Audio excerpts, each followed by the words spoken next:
Bonjour à toutes et à tous. Donc je me présente, je m'appelle Anne-Françoise Ravalet. I'm called Anne-Françoise Ravalet. I work international. I don't know if everybody knows Damon. If you've got any questions, come and see me.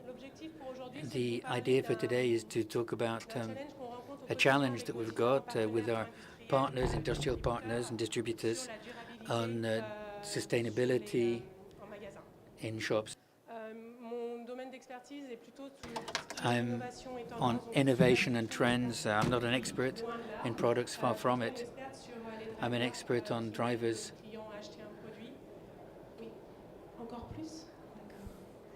Thank you. And so I work on innovation trends with activities on design, supply, and that sort of stuff. So I'm going to be talking about our partners in the world, and that's sustainability and how we respond to these questions with them. So sustainability is a real challenge today. Everybody talks about it, and it's linked to the idea of a clean label, which is very vague, and give you our perspective, our outlook on the clean label. And I'll do that later on. So there we go.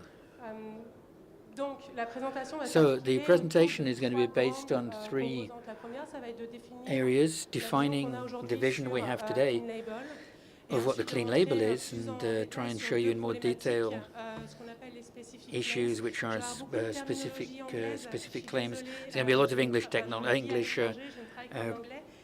terms in here, so my text is in French, but you know, I live abroad, I work abroad, so it's a bit complicated for me. But so the idea of the clean label, then a focus on specific claims for Be Well, and then the different levels of sustainability for the product, for the consumer, and for the distributor. So clean label, why do we talk about a clean label today? Well, because the consumer has gone through so many phases of food scandals over recent years that there is less and less trust in the industry. And when people, you know, when we're talking about food scandals, of course, there's mad cow, there's benzene with Perrier,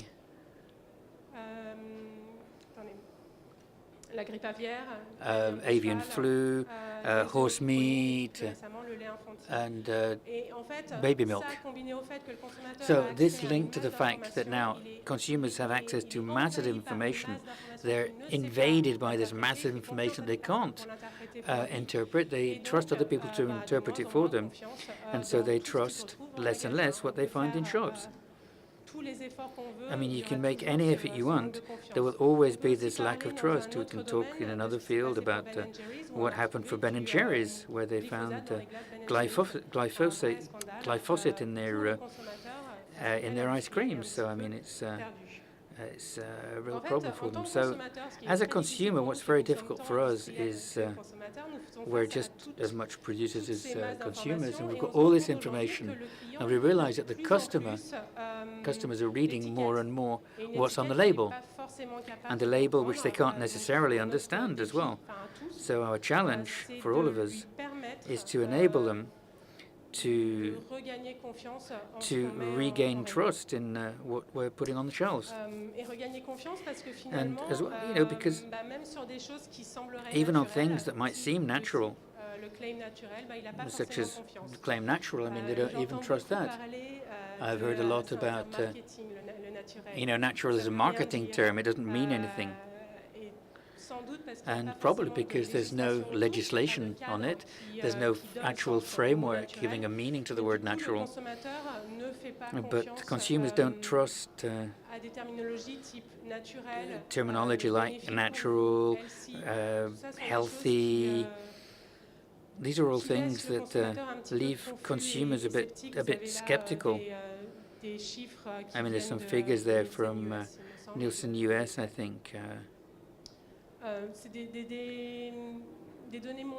So global data, but which has a meaning for all the countries that we're in, When I talk with a customer in Portugal, South America, or Poland, at different degrees, different levels, these issues are across the board.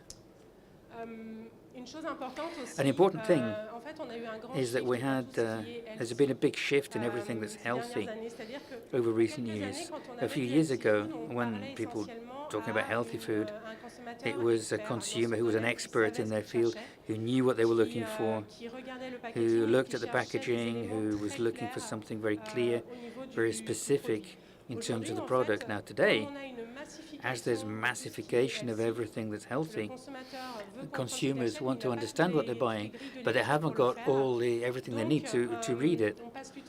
So there are claims which are positive, where people focus on the function of the product more than on technical terms, doesn't contain this, that, or the other, which could frighten somebody who's not an expert.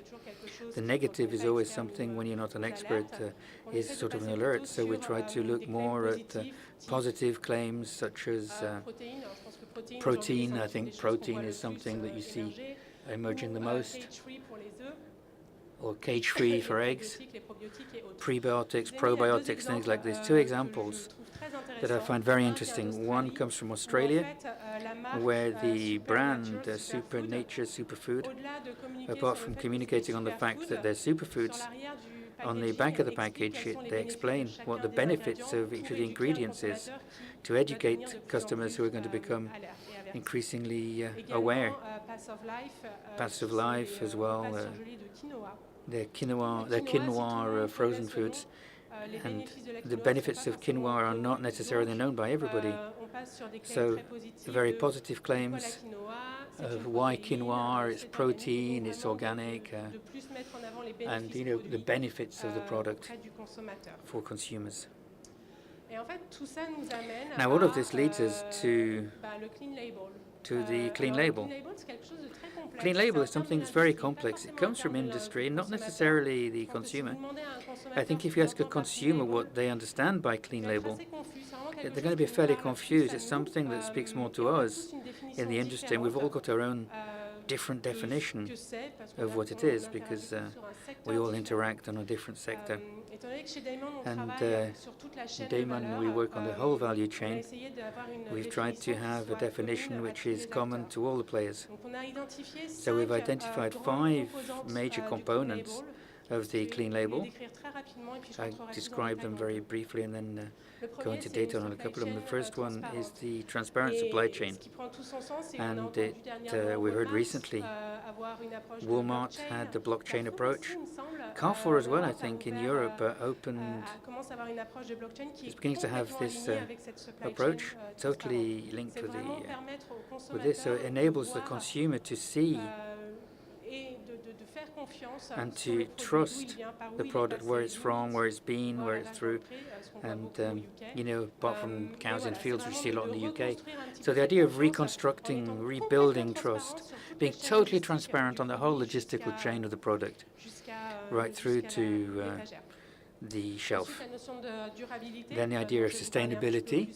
I'm going to talk a bit more in detail on this, where we're really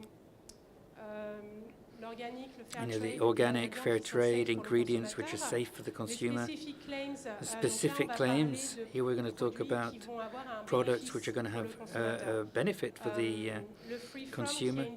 Free from, it's a bit broader than what we've got in Europe. In Europe, when you understand free from, it's very focused on, very simplistic, on allergens, lactose-free, dairy-free. Free from, particularly when you go to the US, you can be submerged by the definition of free from, because you're a whole list of ingredients which are banned, and it's a more complete vision of the undesirable elements, ingredients, and then things that can be recognized. It's something you see a lot. Very short ingredient lists where you recognize the ingredient, you know what the subject is, and so on. So it's really, for us, when we're talking about a clean label with all people in the industry and the distributors, we've got this definition. The strength of this, at least for Damon, is if I talk with one of our distributors of their need to develop a range which is high protein, for instance, there's a need for this. Our teams, our sourcing teams will have exactly the same discourse with the industry, and so there'll be flexibility, and fluidity, because we've got a common definition, common language through the whole of the chain. It's something that we work on a lot. Damon is present. And I've worked as much with Japan as with Portugal or with Poland, wherever. So it's our suppliers as well. So it's very important for us to have the same definition of the elements. And when a supplier talks with a distributor, the distributor must understand what the distributor is looking for. So I'm going to talk about specific claims and the way in which they respond to what we call Be Well. So specific claims, what's important is to be very clear with the consumer and to say tangibly what's going on. They're looking to have clear, explicit nutritional facts on the package. You know, if we put in our design teams on, if we put the design teams on stage, they talk about the difficulties encountered of having more and more information on packaging, which has to be increasingly clear. So it's really complicated, and they're extremely innovative. When you begin talking about trends, and we haven't got a legal framework yet, we haven't got something that can enable us to, I don't know, gluten-free a few years ago, we didn't have a logo for that, and everybody had their own icon.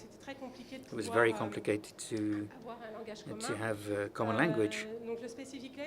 So specific claims means talking about nutritional, functional benefits of a product on packaging, which should be as clear as possible because customers want us to be clear.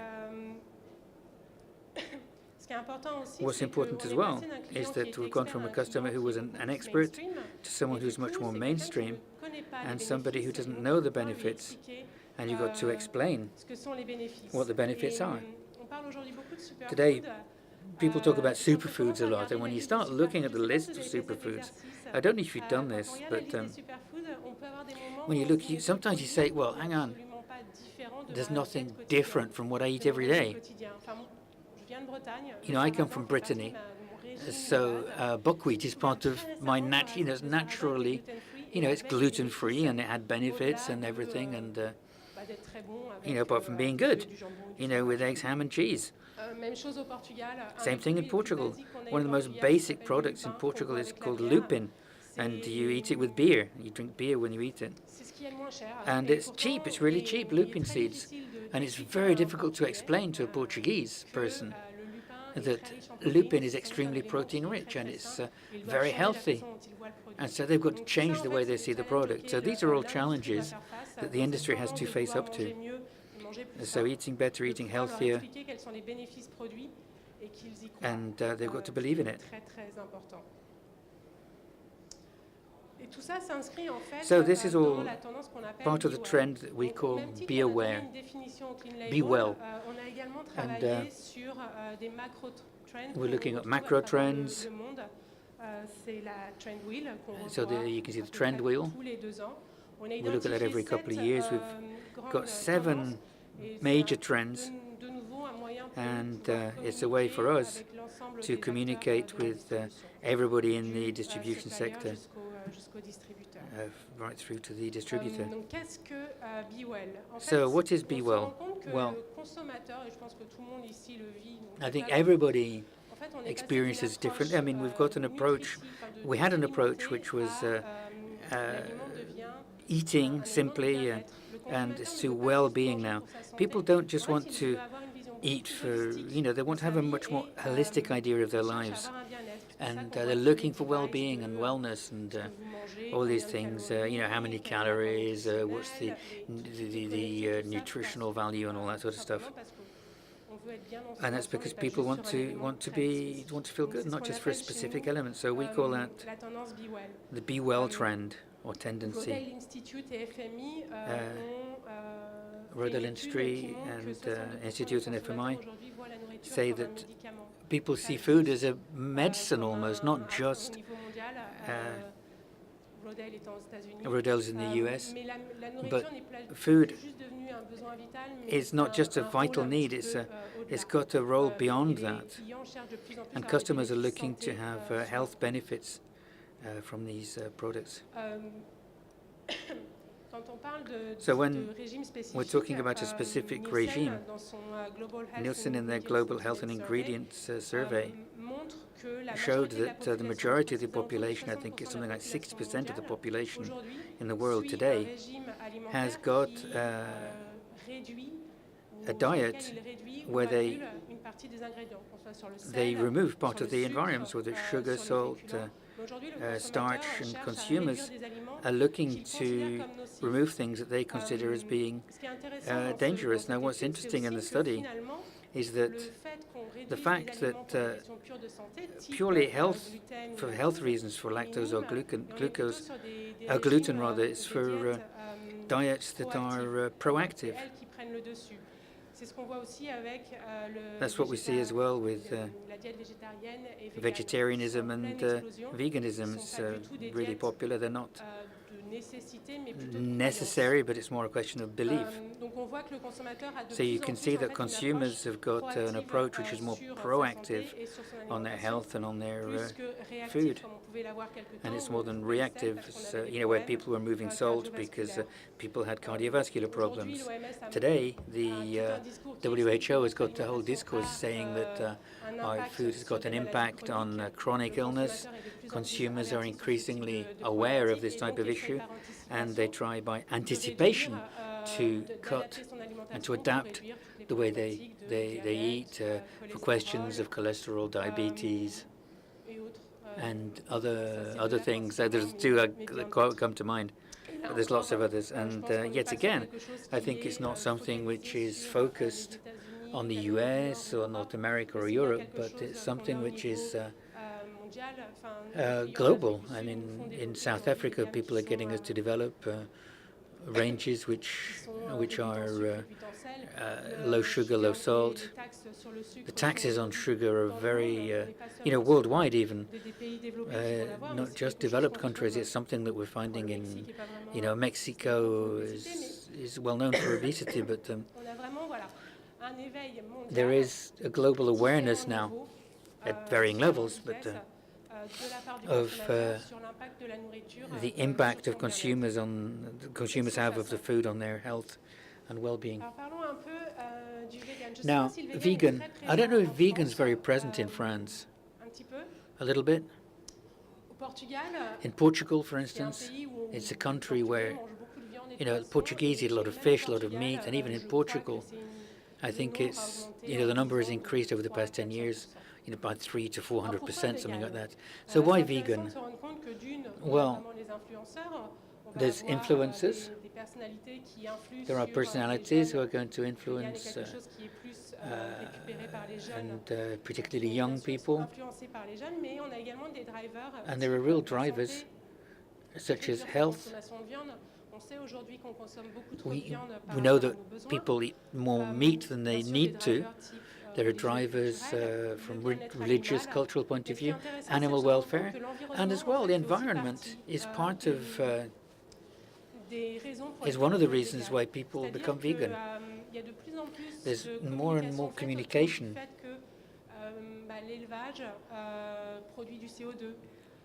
And so part of the vegans become vegan,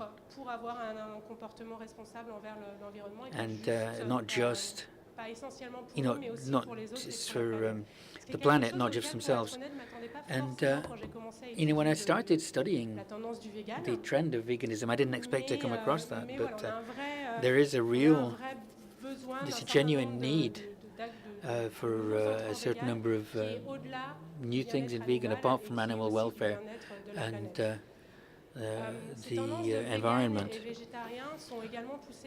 So as well as the question of plant-based proteins, which are booming at the moment, and we know that they're just as efficient from time to time, and in most cases than animal protein. But taste is essential here.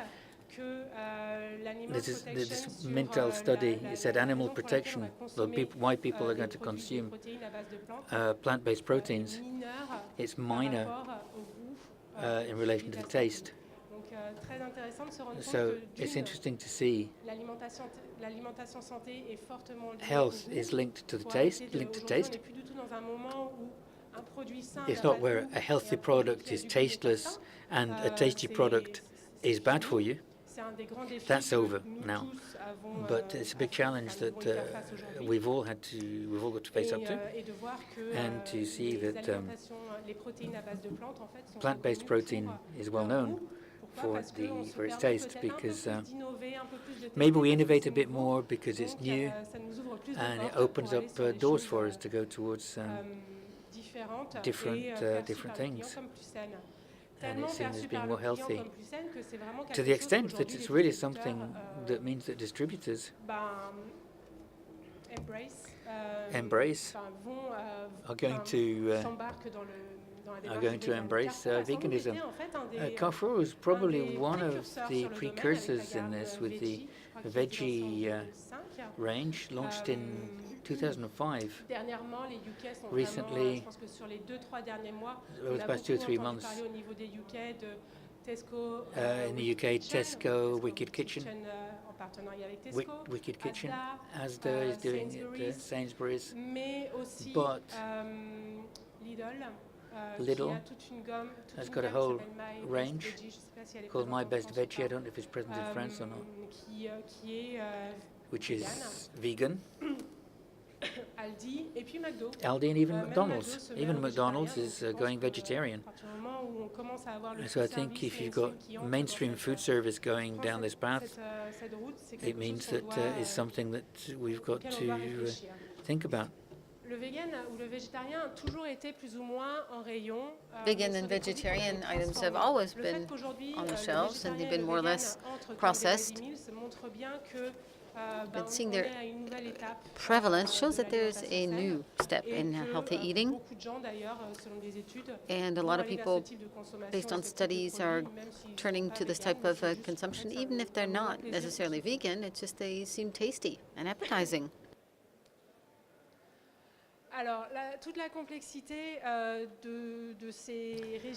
Now, the complexity of these types of special diets the complexity makes it hard to track these customers or these consumers. We talk about the paleo diet. I was in the US. We saw that recently at a trade fair, and paleo was everywhere, so I discovered what that was. On parle aussi beaucoup de raw food, de produits qui sont crus ou cuits à une certaine température, jusqu'à une certaine température. Talk about raw food that can be kept at certain temperatures, and you can have biohacking, which would mean organic food based on one's DNA makeup. So I don't know if you're familiar with this ad here from Whole Foods, but it's very representative of what we're seeing these days, how complicated it is for retailers or producers to know which direction to go. Let me show you this then. Hey man, could I get a pound of the flank, a pound of the ground sirloin, and a ribeye? Hey, I thought you were vegan. Yeah, I'm paleo now. Oh, I'm flexible. And give me just some of that, surprise me.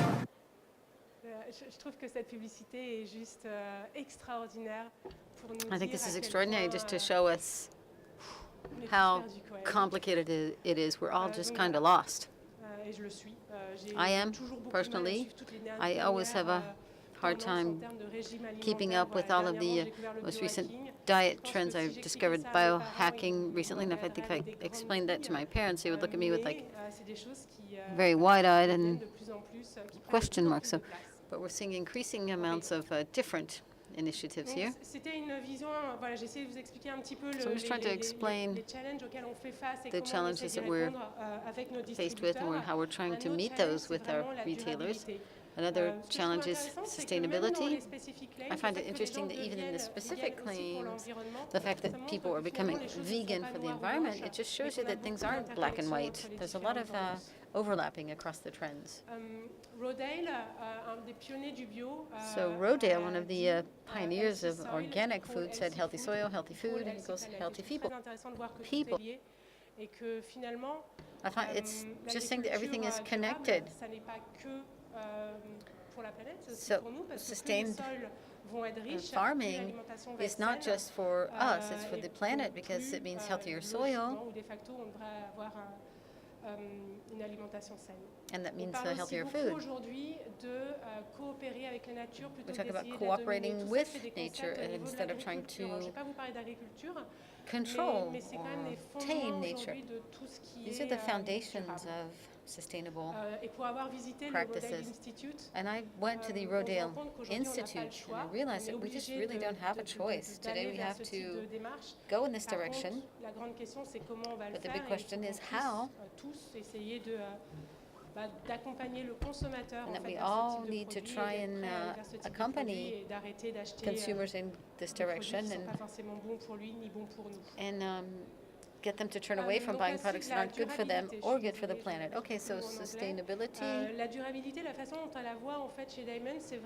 What it's seen here at Damon, these are all healthy ingredients, healthy for us, healthy for society, and for the environment. So it's a holistic approach to sustainability, just like we realize that consumers have a holistic approach to their health. They also have a holistic vision of their view of their impact on the environment. So another trend that we've identified is one world. Today we're realizing the impact that we have on the entire ecosystem and the entire planet. We understand that everything is connected. So people will, some people won't, but most people will be trying to reduce their impact on the environment. So also one world, one food, being open, being in a globalized world means you can experience other flavors, other foods, but you want that to be sustainable. So one world equals world food. Okay, from a consumer standpoint, Hartman Group has a different approach to most others when you talk about sustainability. We tend to initially think about the impact on the environment, the economy, and society. But when you talk about consumers who want to buy sustainable products, you have to also include the personal dimension and the impact that the product will have on the person and the person's family. So this approach is very relevant as regards to sustained products and not just about companies' CSR approaches.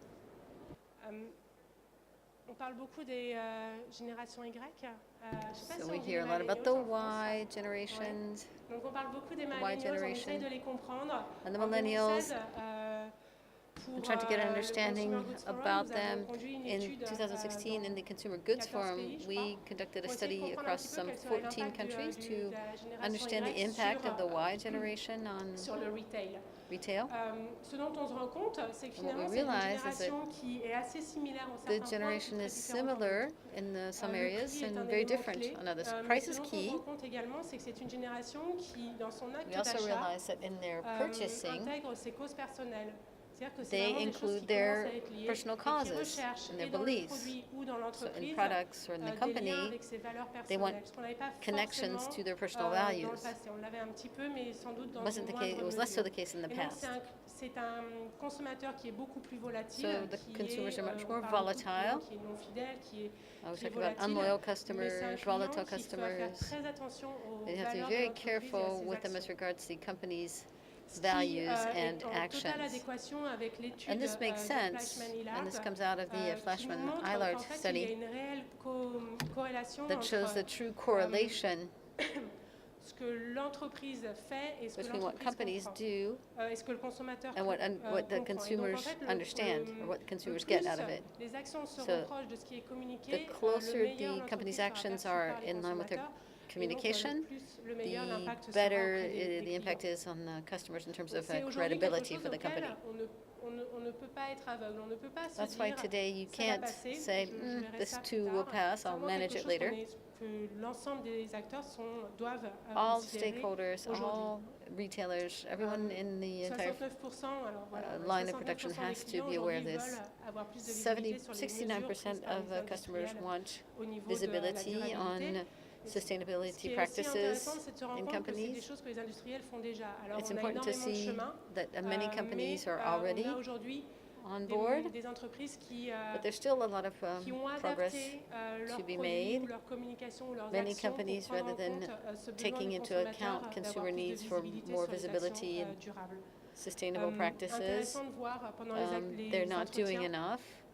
menés, quelles sont les Interviews entreprises qui sont conducted here, considérées we comme said which companies transparentes. are Alors, considered Costco, transparent. Whole Foods, Costco, Patagonia, Whole Ben & Jerry's, ces Foods, entreprises Patagonia, Ben & qui Jerry's. sont très bien perçues aujourd'hui et qui ont en fait un gap These are companies that réduit are entre leur image et leur very well réputation. viewed, and they have a very small gap between what they say and what they claim and Toute what la their complexité de la images and what durabilité, c'est their en fait, actions are perceived as.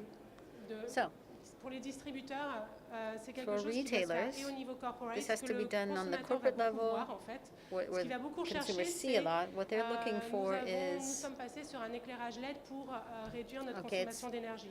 C'est you quelque move chose to qu'il va LED voir. lighting Quand on because parle it de produits, reduces on est your sur des energy actions qui sont consumption. différentes. So if Donc, it's en about fait, quand products, on it's pense aux 4 different. zones That de we talk about responsabilité 4 d'Hartmann, zones of responsibility in the Hartman l'économie, le study: social economy, et, social, l'économie, le social et l'environnement, quand même. was it the environment? Sont Yes. beaucoup au niveau corporate. Et quand So on all this passe, is en in fait, sur le corporate, but when produit, you look at the le personnel product, prend le dessus. personal takes over. Ce qui compte beaucoup quand on veut acheter un What produit durable, quand le means a lot consommateur when you're cherche un buying a produit sustainable durable, product. c'est plus le Consumer personnel is thinking aujourd'hui more que, about personal, what's going on que today, as opposed to les the autres other three dominantes.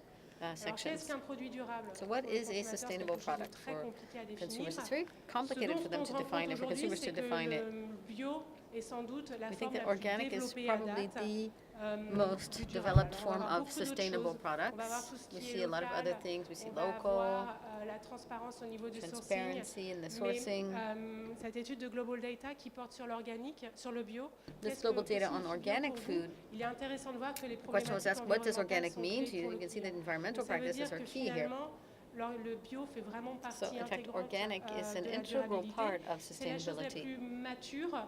It's the most Il faut se mature préparer à ce qui va aspect. suivre, mais il faut aussi To be ready for capitaliser what's sur le coming bio. next, but you have Et to really puis, capitalize on the tous les organic, marchés ne sont and pas all of the développés sur le markets, bio à date, loin de là. in On fact, a have encore not des distributeurs qui n'ont pas grown d'offre bio. in organic, and many Je crois que c'était il y a 2 semaines où un de mes retailers collègues don't est have parti en Espagne organic visiter products. Mercadona. One of my Aucune offre colleagues bio went last week to en rayon. Mercadona C'est in quand Spain, même, and there were no c'est quand bio-organic même products. impressionnant quand on se dit que Pretty Mercadona impressive. est le leader du marché espagnol. And you think that they're À the leader in the l'inverse, Spanish d'autres market. distributeurs ont une offre bio However, assez other impressionnante, retailers have type Aldi impressive ou Lidl. organic Donc le bio est vraiment proposition le like Aldi moyen or Lidl. le plus mainstream aujourd'hui pour The most encourager mainstream les way consommateurs à today acheter of bio. Et ça encouraging se ressent au consumers to niveau des buy chiffres, organic puisque le is bio est en pleine explosion. Vous avez ici des you can see it chiffres here in the figures. Euromonitor où on se rend compte que le bio ne cesse de croître en vente. Sales are Principalement constantly dominé on the upswing, par l'Amérique du Nord et l'Europe. mostly North Mais les America autres and pays Europe, sont également en pleine but the other croissance. countries are Alors, growing as well. il y a une question qui se pose en fait quand on commence à parler du bio, c'est oui, ça explose. When you start mais talking about en termes organic de products, you say, production, okay, comment yeah, on it's va on the faire? Parce que increase, si on a but de what plus about en plus production? de If we besoins have en bio, increasing finalement, needs le in consommateur se dit, organic il y a de plus en plus de products, besoins en bio, donc well, the finalement, consumers will be on saying, va okay, appauvrir l'offre pour pouvoir that's going répondre à tout le to monde. reduce the proposition Et to aujourd'hui, on make fait enough products for everybody. So effectivement today, face we're facing this in the dominant markets with a gap in production and consumption. So what's really complex here is when you try and go beyond organic, you're trying to add in a local dimension. So this is all, these are all part of the challenges. Many companies or governments are taking decisions to encourage a transition towards organic. It can be complicated right now. It's difficult for a farmer to switch to organic production because the financial impact is huge in the beginning. We're increasingly seeing more flexibility on the transition to organic products. I think in Europe it takes 6 months, whereas in the US it still takes a year. That's a huge commitment for farmers to do that. But if we want to meet the increasing need for consumers to have organic products and also give priority to local production, well, we're going to have to work on that. Otherwise, we'll have organic products coming from halfway around the world, which gives us a negative carbon footprint. So actually, I think we're right now just at the beginning of the storm. I like this slide here. It shows you the different degrees of maturity in organic products. In the US, 5% of sales are organic, and growth is 8%. UK is often cited by my customers as a reference market, but I see this figure that says only 1% of purchase is organic in the UK. There's a lot of free from, natural, this and that and the other, but and if you look at the northern countries, Sweden, Denmark, you can see they're leaders, they're precursors in organic products. Good news is, even if we're even in the highly developed countries, organic products are booming. You know Simple Truth? Yes or no? Simple Truth? That's the organic brand featured in the Kroger Group's portfolio. 2012, Kroger went back and revamped their proposition. They had one private selection, they called it Private Selection, and a natural brand that's called Naturally Preferred. In 2012, they started reviewing that with Damon Lohr, looking at their organic proposition, their organic line, and they're calling it Simple Truth. Now today, Simple Truth has reached $2 billion USD. So we're very proud to have contributed to this, and we're happy to continue to contribute to their growth. And it's important to understand a little bit. I spoke with my colleagues working on this brand to understand what some of the mechanisms were. They are a true benchmark leader. 1,400 products. I think when you go into a store, a supermarket, you have like 400 or 500 organic products tops. So Simple Truth has 1,400. So 3 different pillar levels. So organic, which is about 50% of their sales. Of Simple Truth, that's $1 billion USD. Quite significant. Also the idea of free from, 101 labels there. So they identified 101 undesirable ingredients, and they make sure that these ingredients are not a part of the product's recipe. So 101 was the initial number. I think they might be at 110, 112, but not going to change the name of it, you know. 101, 101 was a good number for them. But if you talk about undesirable ingredients, it could be chemical products, GMOs. I don't think they have a statement on GMOs because it's quite complicated in the States. Trader Joe's has a stance there. We get hormones, antibiotics, all the products that are considered by customers as harmful. So everything that's organic, of course, you have organic on one hand, free from on the other hand. So then you have another group that's natural, where it's not, there's some places that can't come up with the free from 101, so they have the natural in certain stores. And so then fewer natural products than the organic products. Today, this is the second leading brand in Kroger. Kroger is a chain of multiples supermarkets, and so you have these products at greater or lesser degrees present in all of the stores. Something else important. This is 20% of sales. A simple truth. This is 20% of all the organic sales in the U.S. So it's a really powerful brand. It's good looking, it's very clean, very transparent. I don't really need to talk about France because I'm sure you know more about France than I do, says the speaker. But I think organic is on the upswing. But France already had, I think, a pretty substantial organic offer. You're seeing, though, that the retailers are investing in circuits, distribution circuits, production circuits, making it more mainstream. You have a Carrefour organic store, somewhere between a supermarket. So I find that really interesting, and I can't wait to see what they're going to do to reach their targets.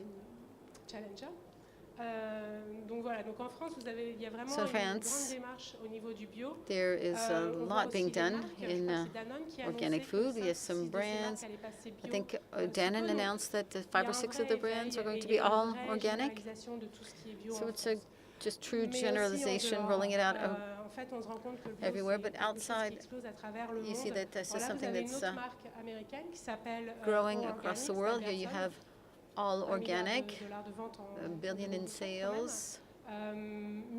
Last year, 1,000 products, soon to reach 1,500, all organic. Aldi North, Aldi South, developing organic products. I think they're about 350. They have about 350 products. And in Poland, they've recently relaunched Gobio, 20 products so far with the growth targets in the products and markets, going out and working in other countries. Last week, one of our customers said, okay, I would like to look at organic. Okay, so we have 2 approaches. Either we send out a presentation on organic, and it would be theoretical, as they are retailers, or we would work on something tangible, because the more you show potential of a concept such as organic, the more they see the product and the more they're on board.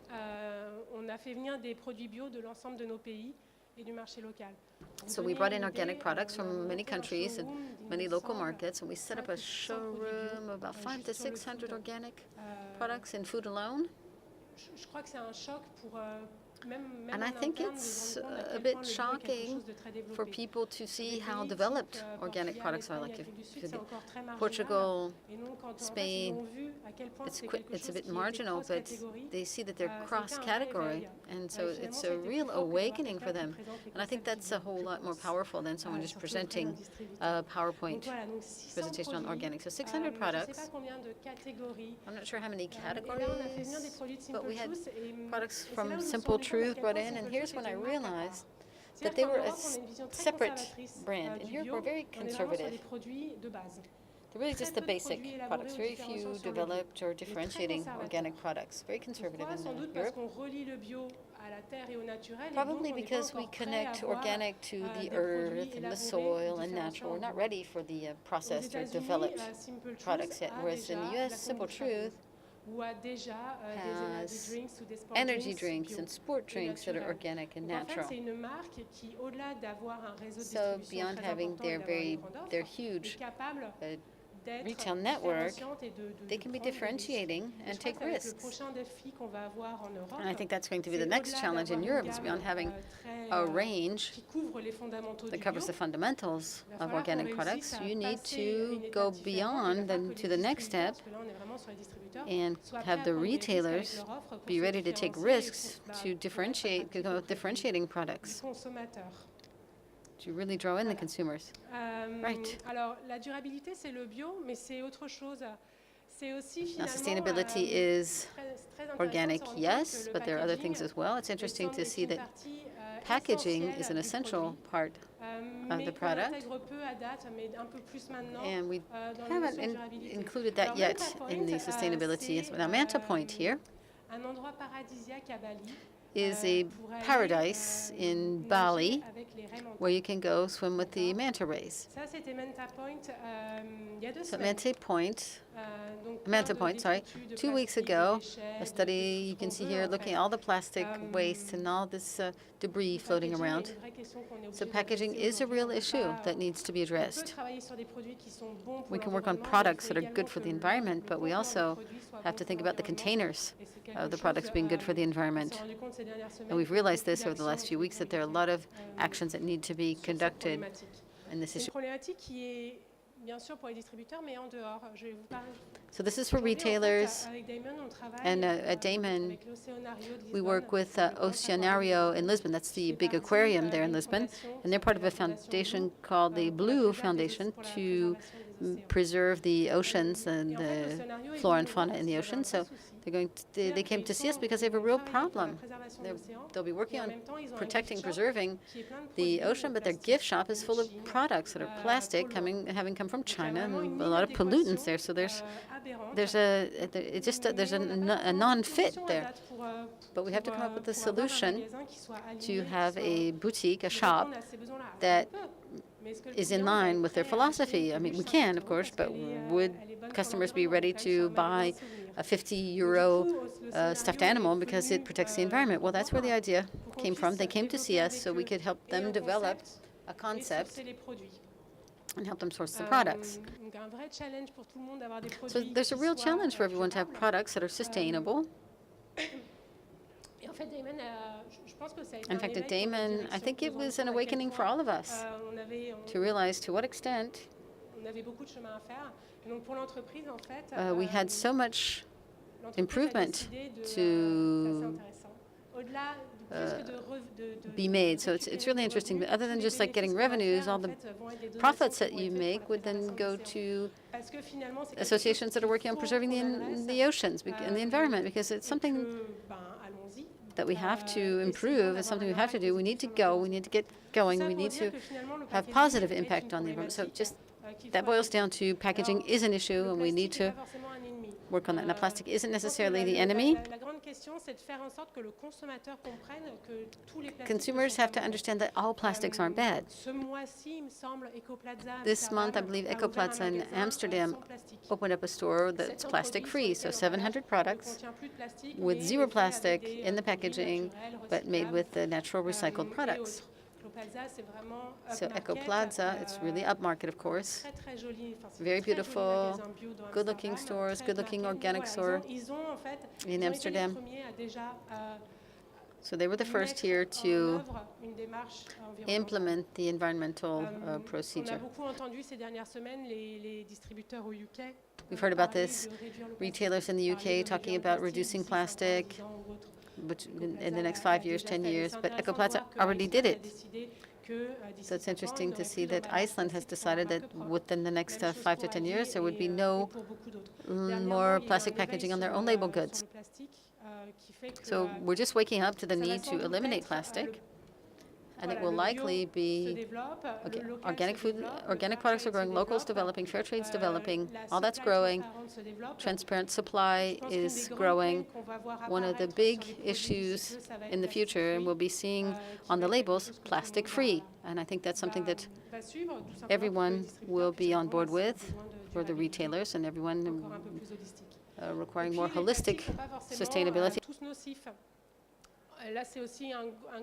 So again, all plastic isn't bad, but in consumers' mind, it is. You have to be able to explain to them that all plastic isn't harmful. We talk about food waste. Wrapped cucumber lasts longer than a non-wrapped cucumber. So this is work that we'll need to carry out with retailers and industrial producers to help consumers understand that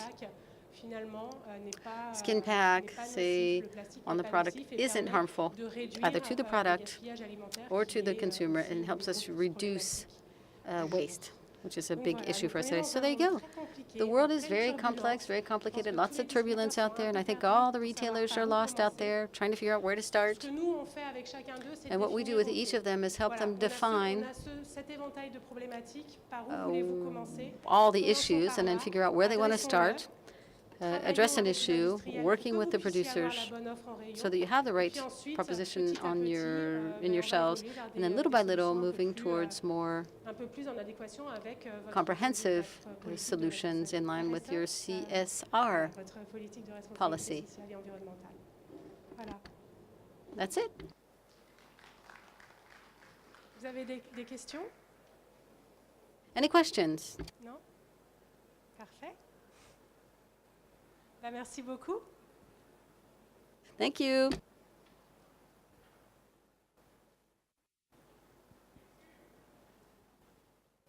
J'ai pris en cours de route, je voulais juste savoir, vous êtes un bureau d'études